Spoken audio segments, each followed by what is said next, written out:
لەگەڵ ڕەوشەناجێگیرە سیاسیەکەی عێراقدا پەرلەمانی وڵاتەکە ژمارەیەک هەمواری لە یاساکانی هەڵبژاردندا کردووە، ئەمەش بە سەرەتای قەیرانێکی تر لە عێراقدا لی دەڕوانرێت. زانا ڕۆستایی ئەندامی پەرلەمانی عێراق لە ڕێی سکایپەوە ڕاستەوخۆ لەگەڵ بەرنامەی کورد کۆنێکشندایە. کاک زانا، سوپاس بۆ ئامادەبوونت. و یەکەم پرسیاریشم ئەوەیە پەرلەمان بڕیاری داوە دەنگەکانی هەڵبژاردن بەدەست هەژمار بکرێنەوە. ئایا فرتوفێڵکردن وەک دەگوترێت تەنها لە هەژمارکردنی دەنگەکاندا بووە؟ زۆر سپاس ئەو کاتتان باش.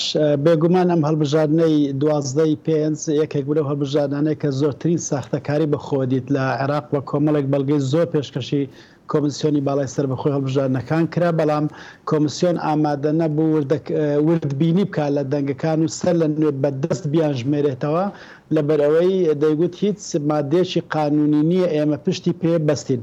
هەر بۆیە پەرلەمانی عێراق بڕیاریدا کە هەمواری سێم یاسای هەڵبژاردننی پەرلەمانی عێراقی بکە و تێیدا کۆمیسیۆن ناچار بکات سەر تاسەری دەنگەکانی عێراق بژمێرێتەوە بەدەست و ئەنجامە ئەلکترۆنیەکان هەڵبۆشێنرێتەوە. ئەو ئەنجامانێکە لە ئەنجامی ژماردنەوەی دەستی پشتڕاست دەکرێنەوە ئەمانە بکرێنە ئەنجامی پشت پێ بەستراو بۆ ماشارە دەرچوو.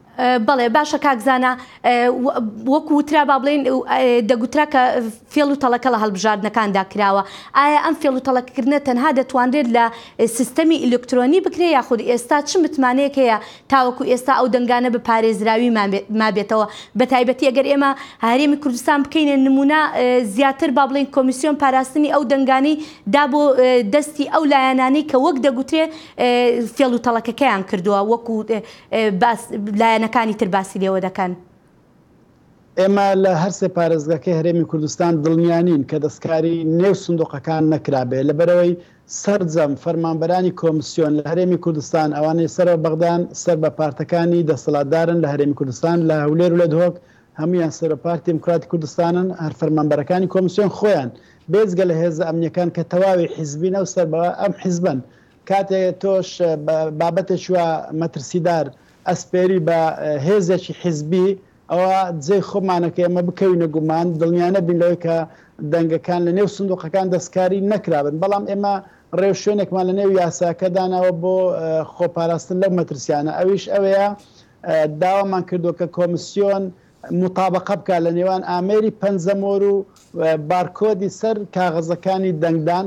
ئەمەش ڕێگایکی ئەلکترۆنیا بە سەریعی دەتوانرێت هەموو ئەو دەنگانێک کە زیاد کراون وەلا بندرێت یا بکرێنەوە. و هەروە داواشمان کردو کە دادوەرەکان سەرپەرشتی ئەم قۆناغەی جیاکردنەوەی دەنگەکان بکەن بۆی متمانە زیاتر بگەڕێتەوە دەنگدەران. بەڵێ باشە کاکزانە، وەک دەگوترێت ئەگەر دەنگەکان بەدەست هەژمار بکرێتەوە یاخود دەر گۆڕانکاریەک بێت ڕەنگە ئەمە کار بکاتە سەر دەنگەکانی کەرکووکیش و ئەمەش لە کۆتاییدا لە بەرژەوەندی کورد نابێت. لەسەر ئەمەیانەڵی چی؟ ئەگەر کورد لە کەرکووک بە حەقی خۆی ئەم دەنگانەی بەدەست هێنابێت دەنگەکان لە جێی خۆی پارێزراوە کورسەکانمان لەدەست ناچێت. بەڵام ئەگەر هاتوو ساختەکاری تێدا کرابێ ئەو لایەنە تەحملی بەرپرسیارەتی دەکات کە ساختەکاری کردووە. ئێمە پێمان وایە کە کورد شایانی ئەوەیە زیاتر لەم کورسیان شیابێ وەکو لە خولەکانی ڕابردووای بووە، بۆیە پێمان وانییە ئەم 6 کورسیەی کورد لە پارێزگای کەرکووک لە دەست بچێ ئەگەر هاتوو سەختەکاری تێدا نەکرابێ. بەڵێ کاکزانە، لە باشوور و ناوەڕاستی عێراقیش ڕەوشەکە باش نییە بە ئەندازەیە کە دەڵێن ڕەنگە شەڕێکی ناوخۆی بەدواوە بێت. لەسەر ئەمەیانەڵی چی؟ من بە دووری دەزانم شەڕی ناوخۆ دروست بێت لە عێراق. زۆربەی لایەنە سیاسیەکان پشتگیری خۆیان بۆ یاساکەی پەرلەمان دەربڕیوە.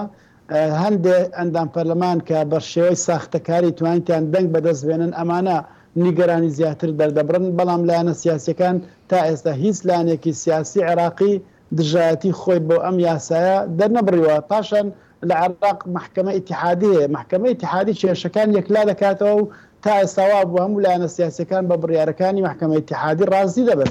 بۆیە من بە دووری دەزانم کە هیچ شڕێکی ناوخۆ لە عێراق بێتە ئاراوە.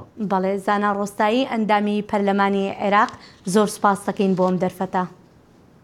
سپاس بێ باش.